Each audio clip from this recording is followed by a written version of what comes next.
Well hello welcome everyone. Welcome to how world interact. मेरा नाम है प्रसून। आज हम डिस्कस करने वाले हैं जयशंकर साहब की स्टेटमेंट के बारे में जो उन्होंने दी है यूएसए पर इंडिया चाइना रिलेशंस पे। हाल ही में आपने जयशंकर जी की स्टेटमेंट के ऊपर काफ़ी सारे आर्टिकल देखे होंगे जिन उनकी स्टेटमेंट आई है यूएस के ऊपर। उन्होंने कहा है जो यूएस का सपोर्ट कंटिन्यूसली पाकिस्तान को मिल रहा है वो काफ़ी ज़्यादा कंट्रीब्यूट करता है इंडिया और पाकिस्तान के डिस्प्यूट के ऊपर। इंडिया और पाकिस्तान के ऊपर जो करेंटली प्रॉब्लम्स चल रहे हैं उसमें बहुत बड़ा हाथ यूएसए का भी है। इसके बारे में वीडियो में आगे डिस्कस करेंगे। इसके पहले हम बात करेंगे मेजर सोमनाथ शर्मा जी के बारे में और इनका क्या कंट्रीब्यूशन रहा इंडिया और पाकिस्तान के बीच की वॉर में। इनके बारे में और जानने के लिए वीडियो के एंड तक बने रहें। वापस आते हैं हम अपने सेशन पे। पर्सनली मैं जयशंकर जी को काफ़ी ज़्यादा एडमायर करता हूँ, क्योंकि पहले ऐसा हुआ करता था कि दूसरे देश स्पेशली यूएसए हमारे ऊपर काफ़ी ज़्यादा स्टेटमेंट देता था, लेकिन इंडिया ने कभी एज सच उनके ऊपर काफ़ी अच्छा रिप्लाई नहीं किया। लेकिन जब से जयशंकर जी एक्सटर्नल मिनिस्टर बने हैं उनके काफ़ी अच्छे रिप्लाई होते हैं जो बिल्कुल टू द पॉइंट होते हैं और एज सच काफ़ी सोच समझ के बोले गए होते हैं। जैसे कि हमने पाकिस्तान में देखा, वहाँ के पीएम कुछ भी स्टेटमेंट दे देते थे, उसके कारण यूएसए और पाकिस्तान के बीच में रिलेशन और भी बिगड़ गए थे। बट जयशंकर साहब की स्टेटमेंट काफ़ी ज़्यादा अच्छी होती है और वो काफ़ी ज़्यादा इसको अच्छे से प्रेजेंट करते हैं। हाल ही में उन्होंने कहा है पाकिस्तान को अमेरिका से सपोर्ट मिल रहा है कंटिन्यूसली, ये बहुत ज़्यादा डिस्प्यूट पैदा कर रहा है इंडिया और पाकिस्तान के रिलेशन में। इंडिया पाकिस्तान के रिलेशन दिनों दिन ख़राब होते जा रहे हैं। आप पूछेंगे कि यूएसए एज सच पाकिस्तान को कैसे कंट्रीब्यूट कर रहा है, वो क्या होता है। तो अभी भी देखें तो यूएसए काफ़ी ज़्यादा मेडिकल एड अभी भी पाकिस्तान को प्रोवाइड करता है। इसके साथ साथ काफ़ी सारी एड्स हैं जिसके ऊपर पाकिस्तान अभी भी डिपेंडेड है। अगर ये एड्स यूएसए पाकिस्तान को देना बंद कर देगा तो पाकिस्तान में बहुत ज़्यादा क्राइसिस आ जाएंगे, बहुत सारी चीज़ों के रेट बढ़ जाएंगे, उनके यहाँ दवाइयों की कमी हो जाएगी। इसलिए यूएसए काफ़ी ज़्यादा इम्पोर्टेंट है पाकिस्तान के लिए। हाल ही में इसके पहले इनके प्रधानमंत्री जो पूर्व प्रधानमंत्री थे इमरान खान, उन्होंने काफ़ी ज़्यादा रिलेशन अपने ख़राब कर लिए यूएसए के कारण। लेकिन अब जब न्यू गवर्नमेंट बॉडी आ गई है तो ये एड शायद अभी भी कंटिन्यू रहें। अगर हम पाकिस्तान और यूएसए की हिस्ट्री भी देखें तो काफ़ी समय यूएसए ने पाकिस्तान को सपोर्ट किया है। जैसे कि बांग्लादेश से हमारी वॉर हुई थी बांग्लादेश के इंडिपेंडेंट के लिए, तब पाकिस्तान ने, जब पाकिस्तान हारने लगा था तो पाकिस्तान ने यूएसए से हेल्प मांगी थी और यूएसए ने हेल्प करने के लिए इस मुद्दे को यूएन में उठा दिया था। यूएसए में यूएन ने कहा था कि जो इंडिया है वो पाकिस्तान के, मतलब पहले जो बांग्लादेश था वो पाकिस्तान हुआ करता था, तो जो इंडिया है वो पाकिस्तान में जाके काफ़ी ज़्यादा वायलेंस कर रहा है, वहाँ के लोगों को परेशान कर रहा है। बट हम उस समय भी रशिया ने हमारी ट्रू फ्रेंडशिप निभाई थी हमारे साथ और उसने उस प्रस्ताव को वीटो कर दिया था। अब तो वीटो समिट का एक गेस्ट मेंबर इंडिया भी बन गया है, लेकिन उस समय हमारे साथ अगर किसी ने ट्रू फ्रेंडशिप निभाई थी तो वो था रशिया।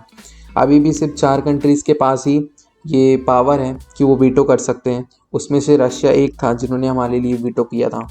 यूएन में जब ये मुद्दा दब के रह गया तो यूएसए ने पाकिस्तान को दूसरे तरह से सहायता करने की सोची।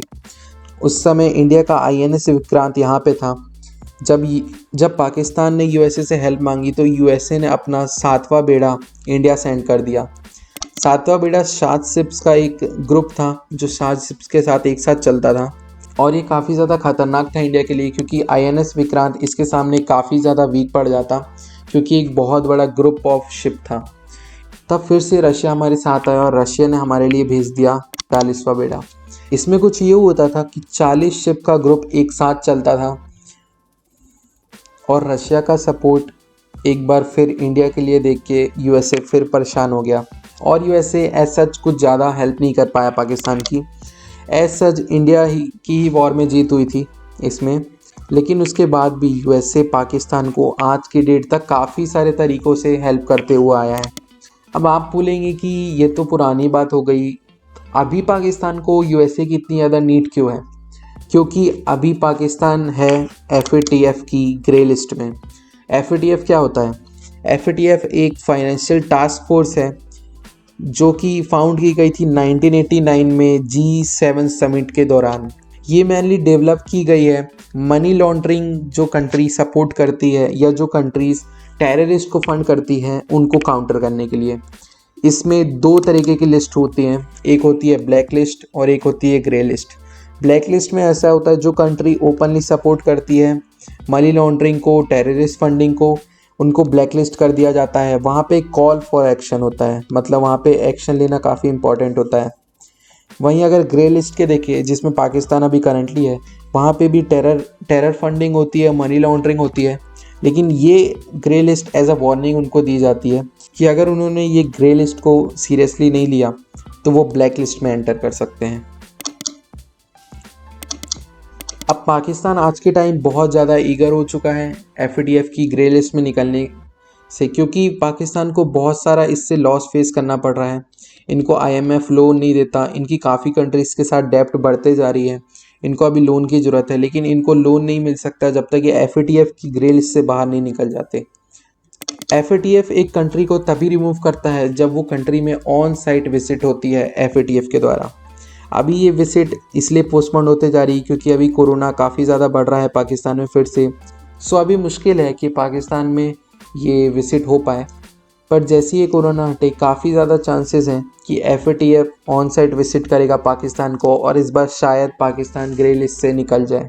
ग्रे लिस्ट से निकलने के लिए पाकिस्तान को काफ़ी ज़्यादा टेस्ट पास करने पड़ेंगे। एफ की काफ़ी ज़्यादा कंडीशन होती है, मतलब उनकी काफ़ी कंडीशन होती है, उनको जब आप पूरा कर लेते हैं तब एफएटीएफ आपको ग्रे लिस्ट से बाहर निकालता है। जैसे आप टेरर फंडिंग बंद कर दें, कई टेररिस्ट अकाउंट को आप बैन करें, अपनी कंट्री में मनी लॉन्ड्रिंग को रोकें। ये सब जब एक कंट्री ये सब टेस्ट को पास कर लेता है उसके बाद एफएटीएफ की ग्रे लिस्ट से शायद वो बाहर निकल सकता है। अब मैं शायद क्यों बोल रहा हूँ, क्योंकि ऑलरेडी पाकिस्तान 3 बार ग्रे लिस्ट में जा चुका है। इस बार उनका काफ़ी ज़्यादा टाइम हो गया है, ओवरड्यू हो चुका है, और ये भी हो सकता है कि इससे बाहर निकलने के बाद वो चौथी बार भी ग्रे लिस्ट में चले जाएं। जैसे इससे बाहर निकले मे भी अगर फिर से कोई इशू आता है तो एफएटीएफ की ग्रे लिस्ट में पाकिस्तान वापस जा सकता है। अब सोचने वाली बात यह है कि जब एफएटीएफ अभी ऑन साइट विजिट नहीं करने वाला है, पाकिस्तान के अभी कोई भी नियरली चांसेस नहीं है कि वो एफएटीएफ की ग्रे लिस्ट से बाहर निकले, तो अभी ये इतना ज़्यादा न्यूज़ में क्यों चल रहा है। सो एक्चुअली जो पाकिस्तान के फॉर्मर प्राइम मिनिस्टर हैं इमरान खान, उनकी स्टेटमेंट आई है कि जो एफएटीएफ की ग्रे लिस्ट से पाकिस्तान बाहर निकलने वाला है उसका पूरा क्रेडिट जाता है इमरान खान को। इमरान खान ऐसा क्यों कर रहे हैं, क्योंकि रिसेंटली देखा गया है कि इमरान खान जैसे ही पावर से हटे हैं धीरे धीरे उनकी जो पॉलिटिक्स में अपनी पावर है वो धीरे धीरे कम होते जा रही है। तो वो ऐसे मुद्दे चाहते हैं जिससे उनको सपोर्ट मिले और वो शायद फिर से अगले इलेक्शन में पावर में आ सके। इसके लिए वो ये कर रहे हैं, क्योंकि फिलहाल में देखा गया कि इनके मेजर जनरल ने कहा कि ऐसा कोई भी एविडेंस नहीं पाया गया है कि इमरान खान की सरकार जो थी उसमें यूएसए का हाथ था। इनके ये जो स्टेटमेंट है ये DGISPR के आई है, इनको कहा जाता है director general of inter service public relation. इसके रिस्पॉन्स में इमरान खान ने एज़ यूजुअल इसको डिनाई कर दिया है कि DGISPR कोई नहीं होता ये डिसीज़न लेने के लिए कि फॉरेन कंस्पिरेसी थी कि नहीं उनकी गवर्नमेंट हटाने के लिए। ये जो भी इशू है सिर्फ इसके बारे में इमरान खान को पता है, एंड इमरान खान DGISPR की जो स्टेटमेंट है उसको कंसिडर नहीं करता। यहाँ पे बिगेस्ट क्वेश्चन ये आता है कि यूएसए पाकिस्तान की इतनी हेल्प कर क्यों रहा है। यूएसए जैसी कंट्री जो कोई भी मतलब के बिना किसी की भी हेल्प नहीं करती, वो पाकिस्तान की इतनी हेल्प करना क्यों चाहता है। एक्चुअली इसके बदले में यूएसए चाहता है कि पाकिस्तान इजराइल को एक्सेप्ट कर ले। पाकिस्तान ने अभी भी इजराइल को एज अ कंट्री एक्सेप्ट नहीं किया है। इसके बारे में अब ओपनली वहाँ के पार्लियामेंट में बात हो रही है। वहाँ के एक मिनिस्टर का ये स्टेटमेंट आया है कि पाकिस्तान को अब अपने इंटरेस्ट पे काम करना चाहिए और उसको इजराइल एज अ कंट्री को एक्सेप्ट कर लेना चाहिए। देखिए, अगर फ्यूचर में पाकिस्तान इजराइल को एक्सेप्ट कर लेता है एज अ कंट्री तो ये इंडिया के लिए बिल्कुल भी अच्छा नहीं होगा, क्योंकि इजराइल एक बहुत ज़्यादा वेपन एक्सपोर्ट करने वाली कंट्री है। तो अगर कल को पाकिस्तान और इंडिया के बीच में वॉर होती है तो इजराइल के वेपन्स एक मेजर रोल प्ले कर सकते हैं इस वॉर में। सो आज की वीडियो एंड करने से पहले हम बात करेंगे मेजर सोमनाथ शर्मा जी के बारे में। ये उन ब्रेव सोल्जर्स में से एक थे जिन्होंने पाकिस्तान और इंडिया की वॉर में काफ़ी मेजर रोल प्ले किया था। ये वो इंसान थे जिन्होंने उसमें एक्स्ट्रा ऑर्डिनरी वर्क किया था। जब पाकिस्तान ने जम्मू एंड कश्मीर को इन्वेड कर लिया था 1947 को, इस टाइम में ये मेजर के रूप में इंडिया को सर्व कर रहे थे। जब इनको नेक्स्ट मॉर्निंग पता चलता है कि इनको श्रीनगर में रिपोर्ट करना है अपने ट्रूप्स के साथ, जब ये श्रीनगर के लिए निकल रहे थे उससे पहले इनके साथ एक बहुत बुरा इंसिडेंट हुआ। इनके जाने के पहले ही इनका एक्सीडेंट हो गया हॉकी खेलते हुए और इनका हाथ फ्रैक्चर हो गया। बट इन्होंने रेस्ट करना ज़रूरी नहीं समझा, बल्कि इन्होंने सोचा कि इनको देश के लिए अभी सर्व करना चाहिए। ये वहाँ से निकल गए और इनको जब पता चला कि एनिमी सोल्जर्स ने एक स्मॉल टाउन को कैप्चर कर लिया है बदगाम नाम का, तो ये वहाँ पे एक ही इंटेंशन से एंटर किए कि जो भी एरिया पाकिस्तान के सोल्जर्स ने एक्वायर कर लिया है वो इनको बाहर निकालना है। ये जस्ट एक न्यू स्टेट था जो इंडिया का पार्ट बना हुआ था, तो इनके लिए बहुत ज़्यादा इम्पोर्टेंट था कि इस स्टेट को पाकिस्तान के सोल्जर से आज़ाद किया जाए। मेजर सोमनाथ के सोल्जर्स वहाँ पे 3 नवंबर को पहुँचे थे। इन्होंने अपने ट्रूप को फाइटिंग पोजीशन में भेज दिया था। फिर एक्चुअली इनको बाद में पता चला कि बदगाम जो था वो एक डिस्ट्रैक्ट करने का तरीका था इन लोगों को, और ये एक्चुअली वेस्ट से अटैक करने वाले थे। उस समय क्या हुआ कि बाकी सब ट्रूप्स को वापस भेज दिया गया, सिर्फ जो इनकी कंपनी थी जिनका नाम था डी कंपनी, जो मेजर शर्मा जी के द्वारा ऑपरेट की जा रही थी, वो वहाँ पे रुकी थी। सो अराउंड 3 बजे पाकिस्तान की एक बहुत बड़ी आर्मी जो 600 से 700 एनिमी सोल्जर से थी, उन्होंने वेस्ट से हमला कर दिया और बहुत ज़्यादा मोर्टार्स के साथ। जैसे ही अटैक हुआ उसके थोड़ी देर में 50 से ज़्यादा इंडियन सोल्जर्स मारे गए। लेकिन फिर भी हमारे मेजर ने गिव अप करने से अच्छा फ़ाइट करना बेहतर समझा। इन्होंने एक भी स्टेप बैक नहीं लिया और इन्होंने बहुत ज़्यादा फ़ाइट की अपने देश के लिए। ये सामने आ गए और कंटिन्यूसली अपने सोल्जर्स को वेपन्स और बुलेट सप्लाई करने लगे। इन्होंने काफ़ी पाकिस्तानी सोल्जर्स को अकेले डिफीट किया, लेकिन फिर एक बहुत ही अनफॉर्चुनेट इंसिडेंट हुआ। एक मोर्टार उनके पास में ही एक्सप्लोड हो गई और उनकी वहाँ पे डेथ हो गई।